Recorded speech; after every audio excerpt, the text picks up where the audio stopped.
Assalamualaikum warahmatullahi wabarakatuh. Sampurasun rampes muga rahayu sagung dumadi. Salam budaya, salam Kasundan, salam Pancasila. Tabe-tabe kasadayana. Kali ini saya membuat sesi dalam bahasa Indonesia. Lebih ringkasnya agar tidak terlalu capek saya menerjemahkannya. Adapun topik bahasannya adalah paparan sederhana tentang Pancasila serta Hasta Brata. Pertama-tama saya banyak haturkan terima kasih kepada Kang Dedi di Bandung yang telah mengabulkan permohonan saya untuk menuliskan Pancasila dalam aksara Sunda. Karena saya tidak paham dengan aksara Sunda Kaganga. Saya mulai belajar aksara Sunda dari ayah saya, tulisan cacarakan. Jadi mirip dengan aksara Jawa. Saya kira Kang Dedi dalam blog Kereta Sunda merupakan salah seorang pejuang untuk mempertahankan agar aksara Sunda tetap eksis.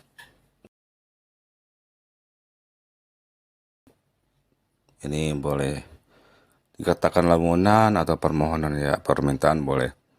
Saya akan sangat berterima kasih jika Bapak atau Ibu guru di sekolah tingkat SD, SMP atau SMA mengadakan ekstrakurikuler membaca dan menulis dalam aksara Sunda. Boleh diambil rujukan videonya dari Kang Dedi dari blog Kereta Sunda kalau tidak salah tuh. Di situ bahasannya sangat mudah dan ringkas, gampang dipahami. Tentunya aksara Sunda Kaganga dan cacarakan berbeda. Sekarang yang telah ditetapkan secara internasional adalah aksara Sunda dari Kaganga, dan itu harus kita sambut. Ini benar ini, silahkan saja dadakan membaca dan menulis dalam aksara Sunda, misalnya ya, dalam event-event yang bersifat kedaerahan ya.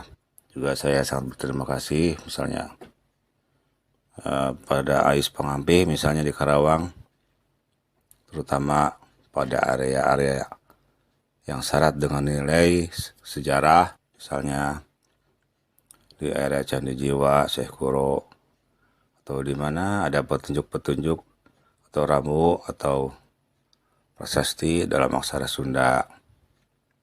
Kemudian ada terjemahan dalam bahasa Indonesia huruf Latin. Mungkin bisa ditambah terjemah dalam bahasa Inggris untuk para turis. Sehingga aksara Sunda tidak hilang, tidak asing. Bagaimanapun anak-anak belajar membaca dan menulis, tapi jika tidak ada penerapannya akan sangat susah. Sampai sekarang saya menerapkan tulisan aksara Sunda yang saya bisa untuk penulis petua-petua leluhur atau mantra-mantra yang saya dapat. Saya khusus tuliskan dalam aksara Sunda. Tidak mau saya tuliskan dalam aksara Latin. Jadi kita sudah berbangga misalnya pada event kedaerahan, pejabat pakai baju pangsi, sudah tidak malu lagi ya, mereka berbangga hati sebagai putra daerah. Bagian juga dalam acara seperti itu diadakan juga perlombaan, misalnya baca pupuh, ngawih pupuh ya, ngawih pupuh, serta menulis dengan aksara Sunda atau kaligrafi aksara Sunda. Saya juga akan sangat berterima kasih jika penerapan budaya Kasundan, terutama di Karawang ini lebih diterapkan lagi sebagai ciri dasar, sebagai cara dan ciri. Desa Mawacara, Bumi Mawaciri. Kalau di Karawang itu kita nggak usah jauh ke belakang, karena yang di belakang tidak boleh dibuka sembarangan dan saya juga tidak paham. Secara ringkasnya hanya ada dua simbol. Pertama dari Syekh Kuro, simbol kerakyatan, simbol ulama, dan spiritual Islam, ajar Islam. Keduanya adalah dari Eyang Prabu Siliwangi sebagai simbol spiritual Kasundan dan budaya Kasundan. Jadi harus sejalan, di Karawang harus sejalan. Sebaliknya begitu, akan sangat baik sekali jika misalnya pada event-event kedaerahan, misalnya ulang tahun Karawang, sudah tepat itu di daerah Masjid Agung Karawang itu dulunya merupakan tempat tinggal Syekh Kuro. Ada masjid kecil di sana. Mungkin bisa diadakan ruatan dengan hajat bumi yang rutin tiap tahun, itu akan lebih bermanfaat, insya Allah.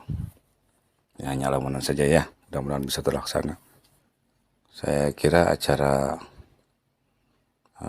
sedekah bumi, ruatan kota, ruatan kabupaten lebih utama ya dibanding acara yang lain secara spiritual begitulah kira-kira. Saya pun ampun peralun yang saya katakan tadi tentang bahasa, tentang aksara.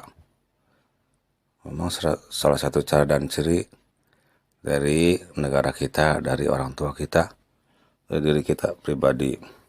Mungkin caranya tidak bisa sama seperti yang dulu karena zaman telah berubah. Pola media juga berubah. Tapi apa yang ada dalam bahasa dan aksara serta tata cara dan tata titi tali paranti itu merupakan bagian dari kepribadian bangsa kita. Apa hubungannya dengan Pancasila? Apa hubungannya dengan Hasta Brata? Tapi pun ampun paralun. Sebenarnya saya tidak punya dasar pengetahuan tentang hal ini. Tidak ada dasar pengetahuan akademik yang saya dapatkan untuk membaca hal ini.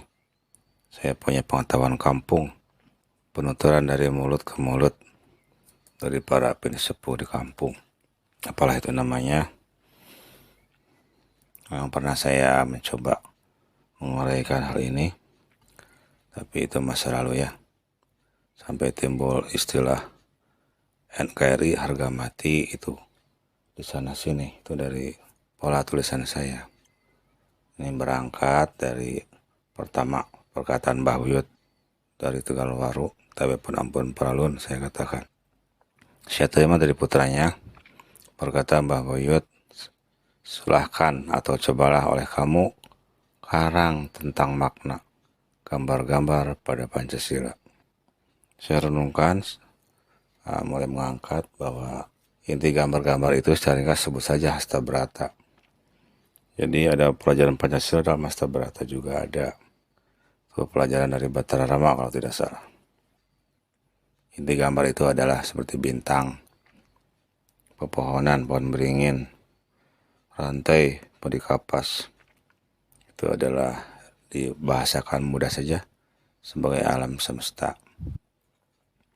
Tentu dalam hal ini mereka para dalang atau para pandita lebih paham akan maknanya. Saya pun ampun peralun, tapi pun yang kedua adalah dari kesepuhan dari Laut Selatan, saya pun peralun. Saya membuka sedikit. Beliau berkata, Pancasila itu ada 5. Satu saja menjadi emas, maka semuanya yang 5 dianggap emas. Apalagi 2 atau 3 menjadi emas. Mungkin maksudnya begini, seperti saya orang sederhana ini, tentunya amal kebaikan terbatas, pengetahuan terbatas.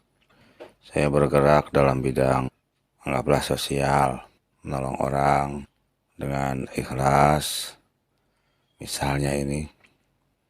Maka dalam bidang sosial, mungkin keadilan sosial bagi rakyat Indonesia itu bisa menjadi emas kalau nilainya bagus. Atau orang yang misalnya seorang ustadz ahli agama, menjalankan agama dengan baik, mengajarkan agama dengan baik dan soleh, menjadi contoh teladan di kampungnya. Satu, menjadi emas dalam bidang ketuhanan, maka dianggap semuanya menjadi emas. Begitu. Orang itu terbatas. Tidak semua tahu agama, tidak semua taat agama. Tidak semua dapat menolong orang lain. Ada juga orang yang justru harus ditolong. Ada yang bergerak dalam bidang negara, bidang demokrasi. Ada yang bergerak dalam bidang ekonomi. Itu masing-masing punya mungkinlah ibarat pos dalam Pancasila itu sendiri. Entah sila yang mana mungkin lah itu. Silahkan kaji sendiri. Nah, begitu ya penjelasan ringkasnya. Ini bukan penjelasan saya ini, mohon maaf. Ini bukan pembukaan perkataan dari saya, dari yang lebih kompeten para penesepuh. Sekian dan terima kasih. Wassalamualaikum warahmatullahi taala wabarakatuh.